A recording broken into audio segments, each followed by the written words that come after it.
सारी चिंताएं, डर, फिक्र, शिकवे गिले छोड़कर आइए समझते हैं इस मोस्ट इंपॉर्टेंट क्वेश्चन को जिसके बोर्ड एग्जाम में आने के चांसेस बहुत ज्यादा हैं। तो इसे ध्यान से देखिए, ध्यान से सुनिए और ध्यान से समझिए। शुरू करते हैं इसका सॉल्यूशन जो कि बिल्कुल ही आसान है। क्वेश्चन में दिया गया है find see if the system of equations cx plus 3y plus 3 minus c is equal to 0 and 12x plus cy minus c is equal to 0 has infinitely many solution। तो इस क्वेश्चन में दो equation दी गई हैं और कहा गया है इन इक्वेशन के अगर इनफाइनाइटली मैनी सॉल्यूशन है तो हमें c की वैल्यू को फाइंड करना है। तो सबसे पहले हम इन दोनों इक्वेशन को लिख लेते हैं। cx plus 3y plus 3 minus c is equal to 0 और ये जो दूसरा इक्वेशन है 12x plus c y minus c is equal to 0। किन्हीं दो इक्वेशन के इनफाइनाइटली मैनी सॉल्यूशन कब होते हैं? किन्हीं दो इक्वेशन के इनफाइनाइटली मैनी सॉल्यूशन जब होते हैं जब a1 upon a2 is equal to b1 upon b2 is equal to C1 upon C2 हो। तो इन दोनों इक्वेशन से हम पहले A1 अपॉन A2 फाइंड करते हैं। तो यहाँ पर Cx में जो x का कोफिशिएंट C है वो A1 हो जाएगा तो A1C हो गया और दूसरे इक्वेशन में जो x का कोफिशिएंट 12 है वो A2 हो जाएगा इज इक्वल टू की जगह इक्वल टू आ जाएगा और यहाँ पर y का कोफिशिएंट जो 3 है वो B1 हो जाएगा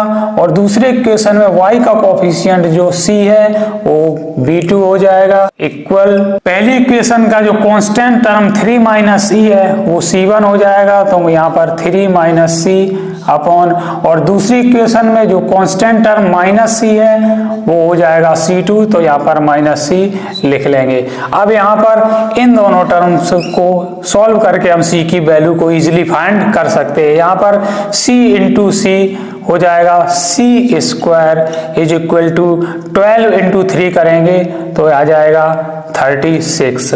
अब यहाँ c इज इक्वल टू हो जाएगा अंडर रूट 36 तो यहाँ पर c इज इक्वल टू हो जाएगा प्लस माइनस 6। तो अभी यहाँ पर हमने c की दो वैल्यू निकाली हैं -6 और +6।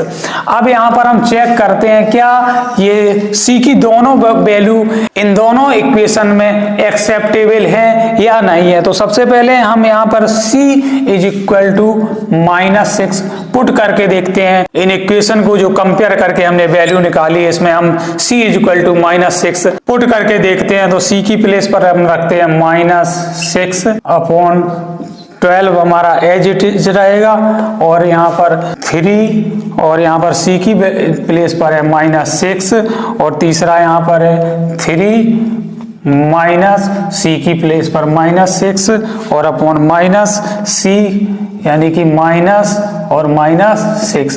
अब इनको हम सॉल्व करते हैं, देखते हैं कि हमारा a1 upon a2 equal b1 upon b2 equal c1 upon c2 आ रहा है। अगर आ रहा है तो ये -6 जो c की वैल्यू होगी एक्सेप्टेबल होगी, एक्सेप्ट होगी।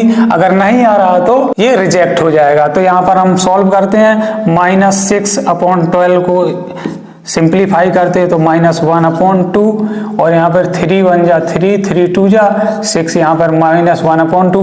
ये a1 अपॉन a2 इक्वल आ गया हमारा b1 अपॉन b2। अब देखते हैं क्या c1 अपॉन c2 भी इक्वल है। तो यहाँ पर देखते हैं 3 माइनस माइनस प्लस हो जाएगा और 6 प्लस 3 कितना हो जाएगा? यहाँ पर 9 हो जाएगा। तो यहाँ पर हम 9 लिख देते हैं अपॉन माइनस माइनस प्लस का 6 हो जाएगा।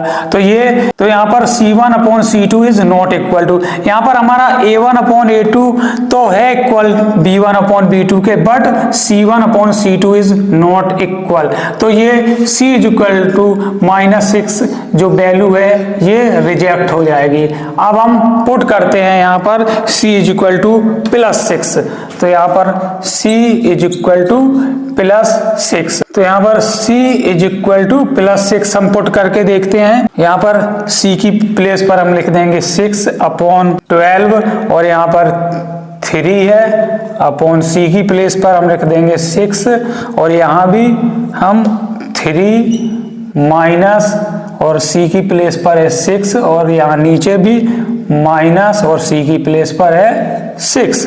तो अब देखते हैं 6 1 जा 6, 6 2 जा 12, तो यह 1/2 हो गया, और 3 1 जा 3, 3 2 जा 6, ये भी 1/2 हो गया। हमारा A1/A2 इक्वल आ गया B1/B2 के। अब देखते हैं C1/C2 में, यहाँ पर 6 से 3 जाएगा तो यहाँ पर माइनस का 3 हो जाएगा अपॉन -6, माइनस से माइनस कैंसिल हो जाएगा, और 3/6 को भी हम 1/2 लिख सकते हैं। तो यहाँ पर हमारी वैल्यू जो A1/A2 है equal B1/B2 is equal to C1/C2 है। किन्हीं इक्वेशन के इनफाइनाइटली मैनी सॉल्यूशन होने का रीजन भी यही होता है। अगर value A1/A2 equal B1/B2 equal C1/C2 आ जाती है तो हम कह सकते हैं इन दोनों इक्वेशन के इनफाइनाइटली मैनी सॉल्यूशन हैं। तो यहाँ पर C की वैल्यू को 6 रखने पर इन दोनों इक्वेशंस के इनफाइनाइटली मैनी सॉल्यूशन है। तो यहाँ पर जो C की वैल्यू 6 होगी